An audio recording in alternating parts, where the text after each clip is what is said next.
உலகமெங்கும் சிலுவையின் செய்தியை கேட்டுக்கொண்டிருக்கும் யாவரையும் இச்செய்தி மூலமாக சந்திப்பதில் பெரும் மகிழ்ச்சி அடைகிறோம். கர்த்தராகிய இயேசு கிறிஸ்துவனுடைய கிருபையும் தேவனுடைய அன்பும் பரிசுத்த ஆவியானவருடைய ஐக்கியமும் உங்கள் அனைவரோடும் கூட இருப்பதாக. ஆமென்.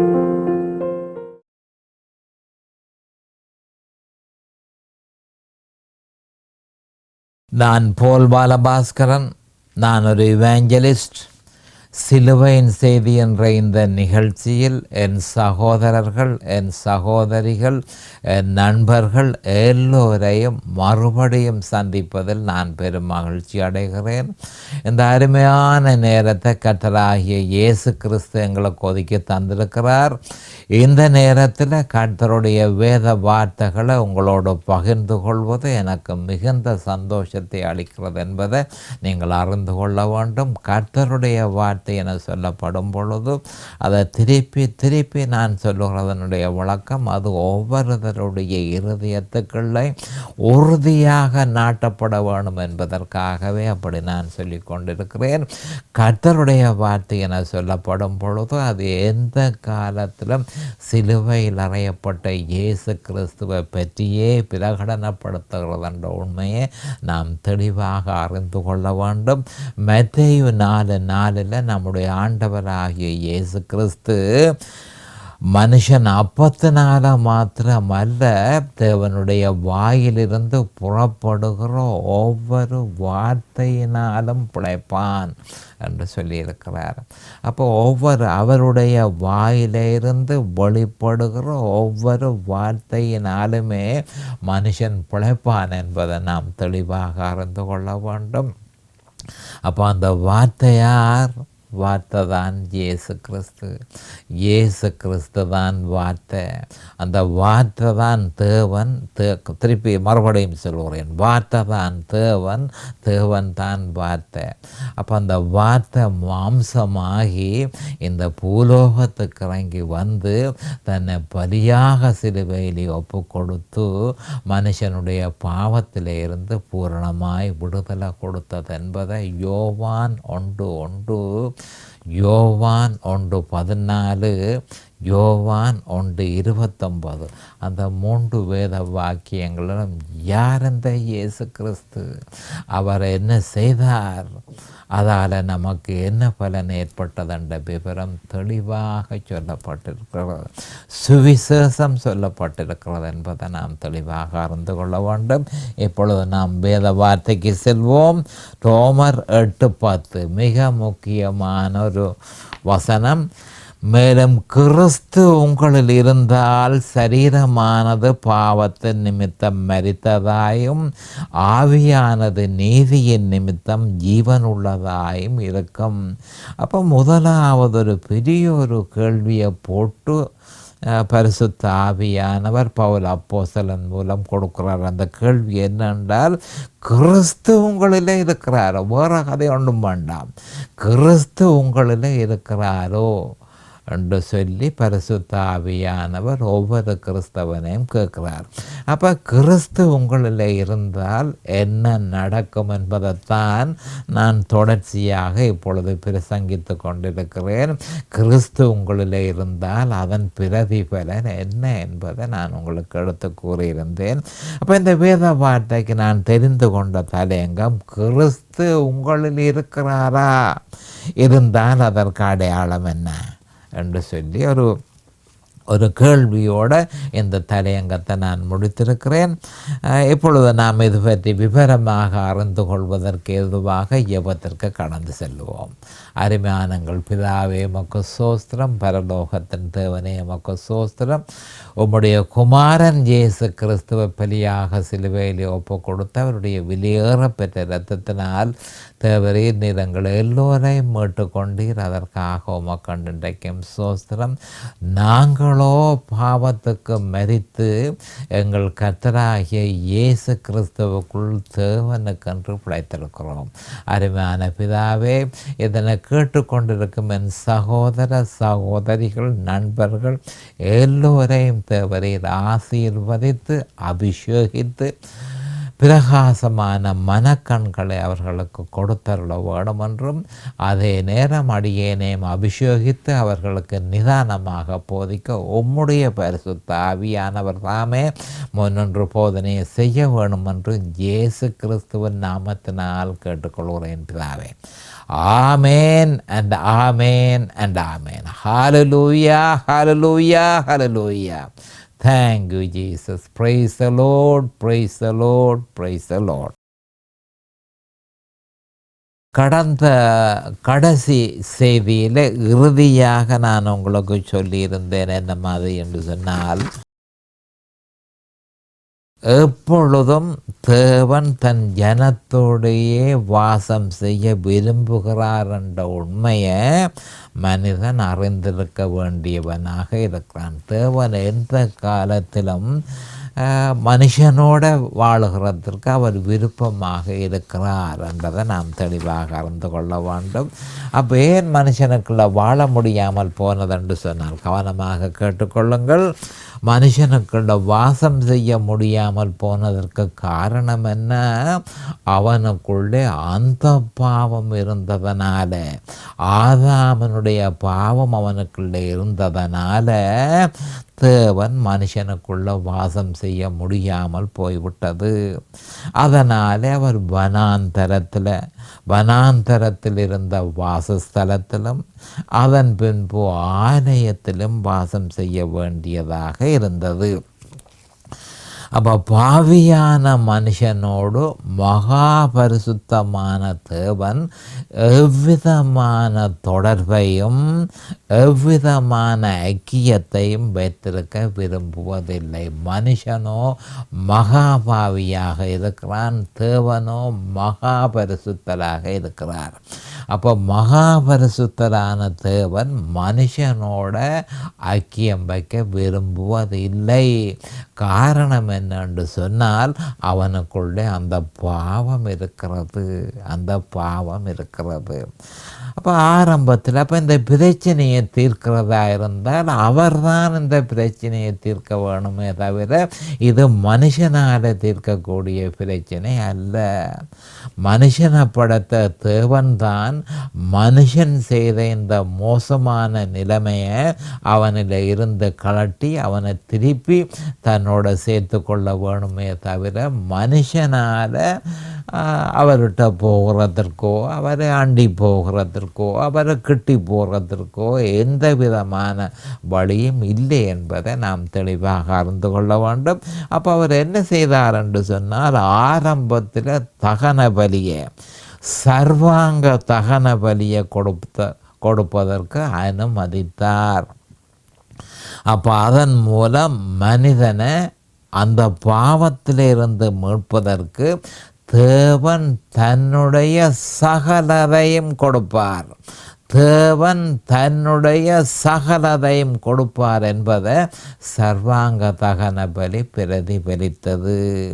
அப்போ மனுஷனுக்கு அவர் கட்டளையிட்டார், சர்வாங்க தகன பலியை கொடு, அதன் மூலம் நான் உனக்கு என்ன சொல்கிறேன் என்று சொன்னால், உன் பாவத்திலே இருந்து உனக்கு விடுதலை தருவதற்காக உன்னை படைத்த உன் தேவன் தன்னுடைய சகலத்தையும் உனக்காக கொடுப்பார், தன்னையே கொடுப்பார் என்றதை மனுஷானி அறிந்திருக்க வேண்டும். தேவாதி தேவன் தன்னையே சர்வாங்க தகன பலியாக கொடுப்பார் என்பதை முதல் மனுஷனுக்கு அறிவித்தார். அது அப்படி எனில் தேவனுடைய குமாரன் மனுஷன் சார்பில் அவனுடைய பாவத்துக்கு பிராயச்சித்தமாக நியாய தீர்ப்பை பெற்றுக்கொள்ளுவார் என்பது பலி மூலம் வெளிப்படுத்தப்பட்டது. அப்போ பலி மூலம் ஒரு முக்கியமான ஒரு விஷயம் வெளிப்படுத்தப்பட்டது. அது என்ன? தேவகுமாரன் வந்து தன்னை பலியாக ஒப்பு கொடுப்பதன் மூலம் நியாய தீர்ப்பை அவர் பெற்று தன்னை பலியாக சிலுவையில் ஒப்பு கொடுப்பதன் மூலம் மனுஷனை அந்த பாவத்தில் இருந்து விடுதலை கொடுப்பார் என்பது மனுஷனுக்கு வெளிப்படுத்தப்பட்டது. தேவன் வீழ்ந்து போன மரித்து போன பாவியை மீட்பின் திட்டத்தின் மாதிரியாகிய, கவனமாக கேட்டுக்கொள்ளுங்கள், மீட்பின் திட்டத்தின் மாதிரியாகிய மீட்பரையும் பலியையும் விசுவாசிப்பதன் மூலம் அவனுடைய பாவங்கள் மன்னிக்கப்பட்டு வரையறுக்கப்பட்ட ஐக்கியத்தை, லிமிட்டட் ஃபெலோஷிப், வரையறுக்கப்பட்ட ஐக்கியத்தை தேவனோடு ஏற்படுத்தி கொள்ளலாம் என்று ஆதாமுக்கும் அவனுடைய புத்திரர்களுக்கும் ஆரம்பத்தில் கூறியிருந்தார். எங்கே கூறியிருந்தார்? ஆதியாகமம் 3:15 21 வசனம் வரையும் இருக்கிற சகல வேத வாக்கியங்களிலும் நான் என்ன செய்வேன் என்பது தெளிவாக சொல்லப்பட்டிருக்கிறது. மனுஷன் பலிய, அதாவது மீட்பின் திட்டத்தின் மாதிரியாகிய பலியை விசுவாசிப்பதன் மூலம் என்னோடு அவனுடைய பாவங்கள் மன்னிக்கப்பட்டு என்னோடு ஐக்கியத்தை ஏற்படுத்தி கொள்ளலாம், ஒரு வரையறுக்கப்பட்ட ஐக்கியத்தை ஏற்படுத்தி கொள்ளலாம் என்று ஆதாமுக்கும் அவனுடைய புத்திரர்களுக்கும் தெளிவாக கூறியிருந்தார். ஆதியாகமம் 3:15-21. அவர் பலி கொடுப்பவனை அல்ல, பலியையே கவனித்தார். பலி கொடுப்பவன் அவன் தாறுமாறாக, பாவத்தின் நிமித்தம் தாறுமாறாக்கப்பட்டிருக்கிறபடியினால் அவனை பார்க்க வேண்டிய அவசியம் தேவனுக்கு இல்லை. அவன் தாறுமாறாக போயிருக்கிறான் என்பது அவருக்கு தெரியும். ஆனபடியால் பலி கொடுப்பவனை அல்ல, பலியையே அவர் கவனித்தார். பலியையே கவனித்தார். அந்த பலி தன்னுடைய குமாரனை பிரதிபலிக்கிறதோ என்பதையே அவர் உறுதிப்படுத்தினார் என்பதை நாம் அறிந்து கொள்ள வேண்டும். ஆனபடியால் பலி கொடுக்கிறவனை அவர் பார்க்கிறதில்லை, அந்த பலியையே அவர் பார்க்கிறார். பலி தேவனுக்கு ஏற்றதாக இருந்தால் பலி கொடுப்பவனும் ஏற்றுக்கொள்ளப்பட்டு அவனுடைய பாவம் மூடப்பட்டு அவன் தேவன் ோடு வரையறுக்கப்பட்ட ஐக்கியத்தை பெற்றுக்கொள்ளலாம், வரையறுக்கப்பட்ட ஐக்கியத்தை ஏற்படுத்தி கொள்ளலாம்.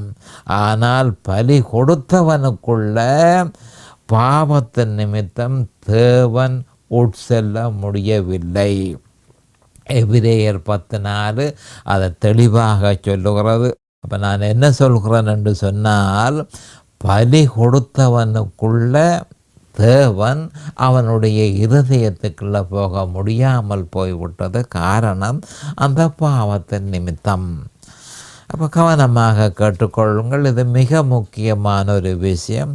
ஆதாம் ஆரம்பத்தில் பலியை கொடுத்தான். முதல் மனுஷனான ஆதாம் ஆரம்பத்தில் பலியை கொடுத்தான் என்பதை நாம் அறிந்திருக்க வேண்டும். தேவனுடைய கட்டளைப்படி, தேவனுடைய ஆலோசனையின்படி, மனுஷா நீ என்னோடு ஒரு வரையறுக்கப்பட்ட ஐக்கியத்தை நீ என்னோட மேற்கொள்வதற்கும் அதே நேரம் உன்னுடைய பாவங்கள் மூடப்படுவதற்கும் ஏதுவாக நீ பலியை கொடு.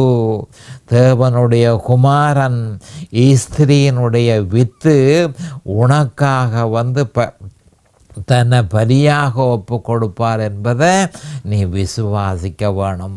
அதற்கேற்ப நீ ஒரு பலியை கொடு என்று சொல்லி ஆதாமுக்கு சொன்னார். அவன் அந்த ஆலோசனையை ஏற்று பலியை கொடுத்தான். ஆனால் அவன் தொடர்ச்சியாக பலி கொடுக்கவில்லை. தேவனுடைய ஏற்பாட்டை நிராகரித்தான். இதுதான் எல்லாருக்கும் இருக்கிற பிரச்சனை. ஒரு கொஞ்ச காலத்துக்கு சிலுவையில் அறையப்பட்ட இயேசு கிறிஸ்துவின் செய்தியை அவர்கள் கேட்பார்கள், இருந்தால் போல அவர்கள் கேட்க மாட்டார்கள்.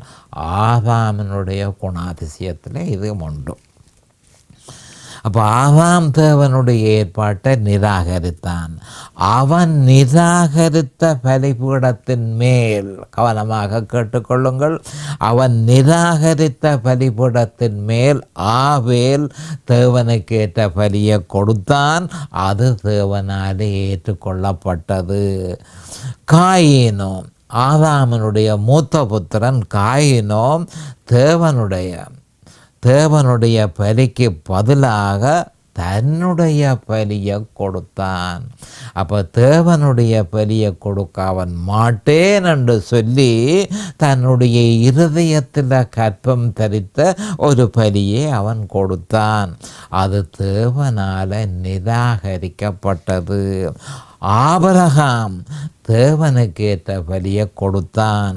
அது பிற்பாடு இஸ்ரவேலியர்களுக்கு நியாய பிரமாணமாக கொடுக்கப்பட்டது. இந்த விதமாகத்தான் நீங்கள் தேவனோடு ஐக்கியத்தை ஏற்படுத்தி கொள்ள முடியும். இந்த விதமாகத்தான் நீங்கள் செய்கிற பாவங்கள் மன்னிக்கப்படும் என்று சொல்லி தேவன் மீட்பரையும் பலியையும் ஒவ்வொருவனும் விசுவாசிக்க வேணும் என்று சொல்லி இஸ்ரவேலியர்களுக்கு அதை நியாய பிரமாணமாக கொடுத்தார் என்பதை நாம் அறிந்து கொள்ள வேண்டும்.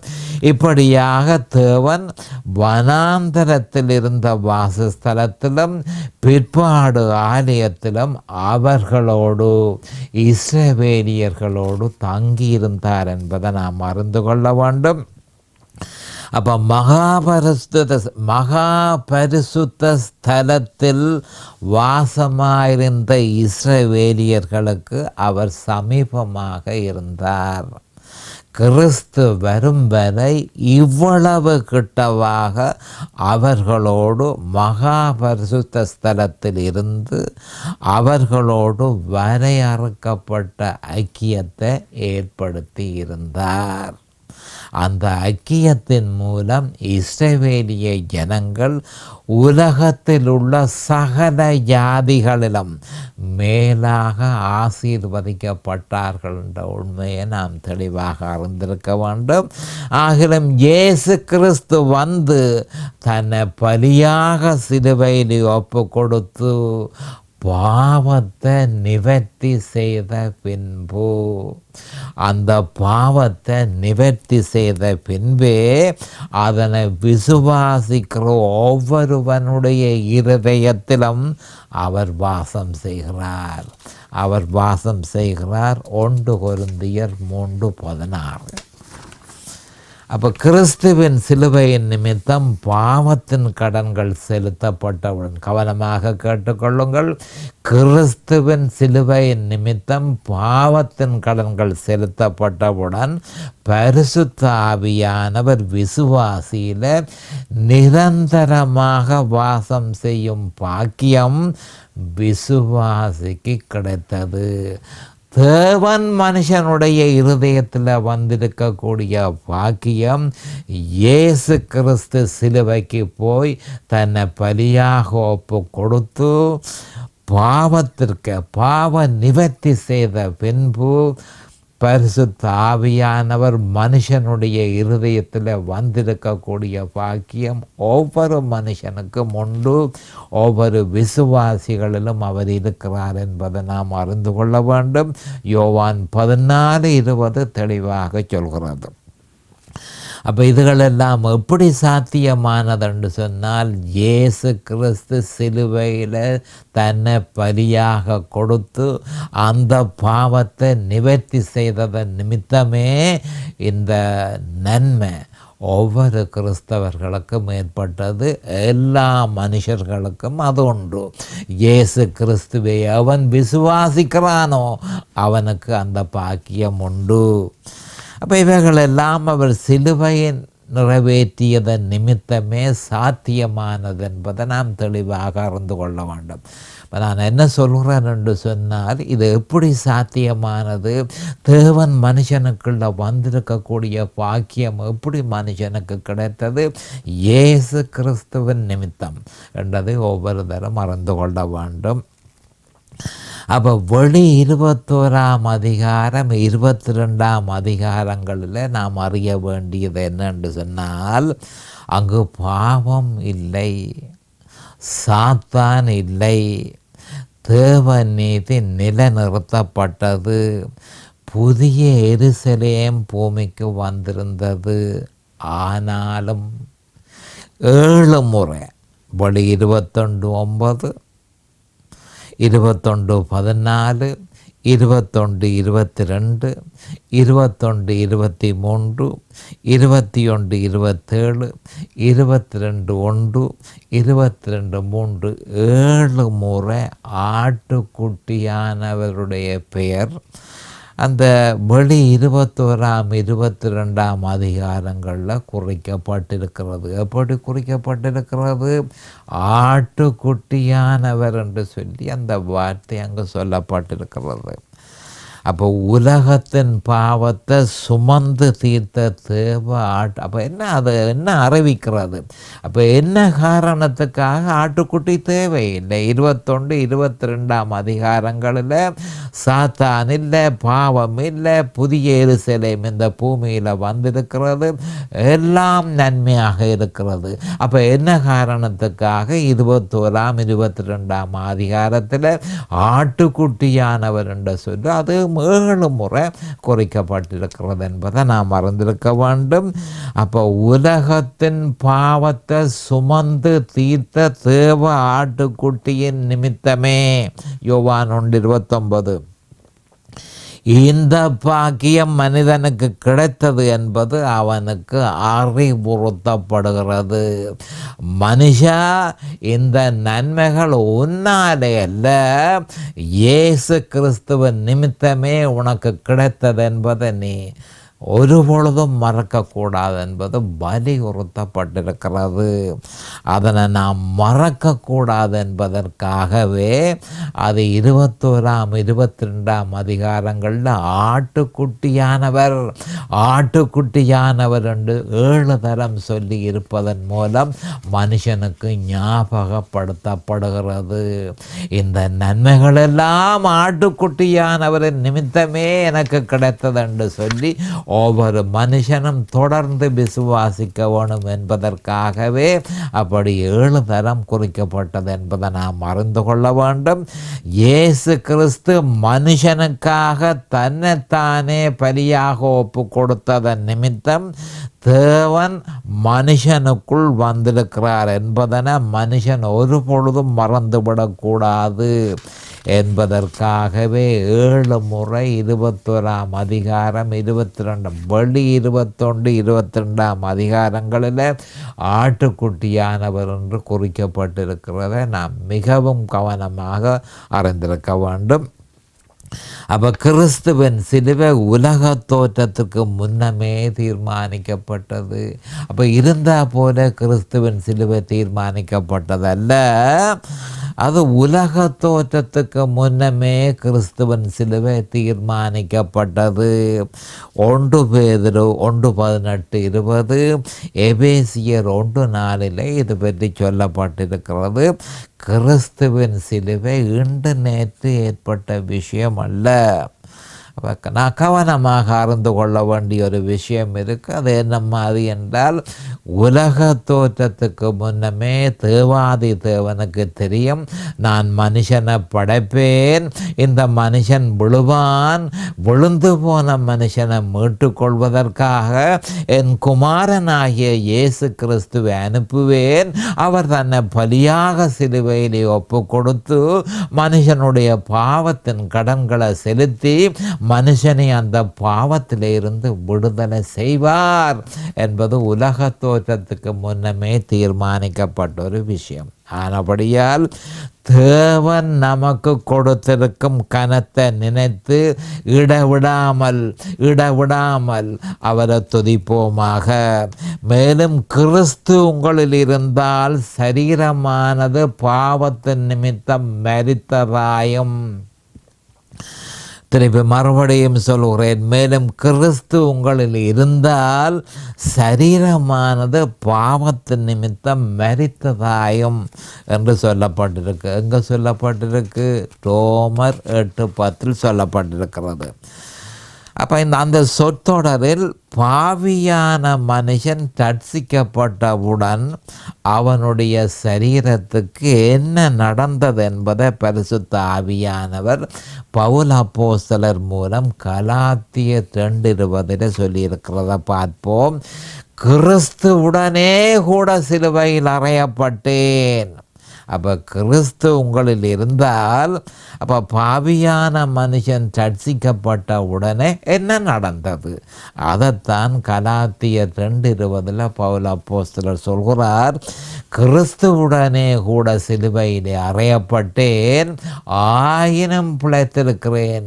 இனி நான் அல்ல, என் கிறிஸ்துவே என்னில் பிழைத்திருக்கிறார். நான் இப்பொழுது மாம்சத்தில் பிழைத்திருப்பதோ என் மீது அன்பு கூர்ந்து எனக்காக தம்மை தாமே ஒப்பு கொடுத்த தேவனுடைய குமாரனை பற்றும் விசுவாசத்தினால பிழைத்திருக்கிறேன் என்று சொல்லி பவுல் அப்போஸ்தலர் தனக்கு ஏற்பட்ட ரட்சிப்பை சாட்சியாக வெளிப்படுத்துகிறார். அப்போ கவனமாக, அப்போ தெளிவாக பரிசுத்த ஆவியானவர், கவனமாக கேட்டுக்கொள்ளுங்கள், பவுல் அப்போஸ்தலர் இதனை நமக்கு வெளிப்படுத்தி இருக்கிறார். அது எப்படி எனில், விசுவாசியினுடைய சரீரம் ஆதாமின் பாவத்தினால் மரித்திருக்கிறது. அப்போ இப்போ ஒரு விசுவாசியினுடைய சரீரத்துக்கு என்ன நடந்திருக்கிறது? மரித்திருக்கிறது என்று சொல்லப்பட்டு கிடக்கு. அப்போ ஆதாமினுடைய பாவத்தின் நிமித்தம் அது மரித்திருக்கிறது என்பதை நாம் அறிந்து கொள்ள வேண்டும். ஆதாமின் பாவம் மனித குலத்திற்கு ஆவிக்குரிய மரணத்தையும் சரீர மரணத்தையும் ஏற்படுத்தி இருக்கிறது என்பதை நாம் தெளிவாக அறிந்து கொள்ள வேண்டும். ஒவ்வொரு மனிதனும் இதனை சந்தித்தே ஆக வேண்டும். ஒவ்வொரு மனுஷனும் இதனை சந்தித்தே ஆக வேண்டும். விசுவாசியினுடைய ஆவி தட்சிப்பின் நிமித்தம் ஜீவன் உள்ளதாக இருந்தும் அவனுடைய சரீரம் ஆதாமின் பாவத்தினால் மரித்திருக்கிறது. மறுபடியும் நான் சொல்கிறேன், ஒரு விசுவாசியினுடைய ஆவி தட்சிப்பின் நிமித்தம் ஜீவன் உள்ளதாக இருந்தும் அவனுடைய சரீரம் ஆதாமின் பாவத்தினால மரித்திருக்கிறது. ஆனபடியால் தான் மரண சரீரத்தினால் அந்த பாவத்தை மேற்கொள்ள எடுக்கும் முயற்சி ஒன்றும் செல்லுபடியாகாது என்பதை விசுவாசி முதற்கண் அறிந்து கொள்ள வேண்டும். ஏன்? விசுவாசி மரித்த சரீரத்தை உடையவனாக இருக்கிறான். அவனுடைய ஆவி ஜீவன் உள்ளதாக இருந்தும் அவனுடைய சரீரம் மரித்ததாக இருக்கிறபடியினால அந்த பாவத்தை அந்த சரீரத்தினால மேற்கொள்ள முடியாது என்பதை கிறிஸ்தவன் தெளிவாக அறிந்து கொள்ள வேண்டும்.